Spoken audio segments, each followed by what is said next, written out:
شما در دوامی 10 روز می توانید یکی از این خانه ها را از ما خرید و دیزاین پروژه تحفه گیرید.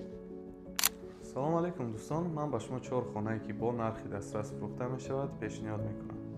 یکم خانه ما در چهارراهه ایرپورت در پنجم آشیانه جایگیر است. در این خانه کارهای الکتریکی، سنتکنیکی و سفیدکنی دیوارها به انجام رسانیده شده‌اند. دوم خانه باشد در 102 میکرورایون در 8م آشیانه است.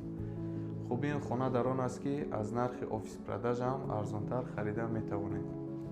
سوم خانه باشد در ستار ایرپورت بر دام ریلکس در 9م آشیانه. شما در دوامی 10 روز می توانید یکی از این خانه ها را از ما خرید و دیزاین پروژه تحفه گیرید. این دیزاین پروژه که ما تحفه کردیم نرخش در بازار تاجیکستان $20 سر کوادرات. و چهارم خانه ما باشد این کاتج 1/8 ساتیر که از 5 خانه و 2 سانوزل عبارت است. تعمیر خوب دارد و نرخش هم دسترس است. شما می توانید ابزار پورای این خانه ها را در صفحه ما بینید.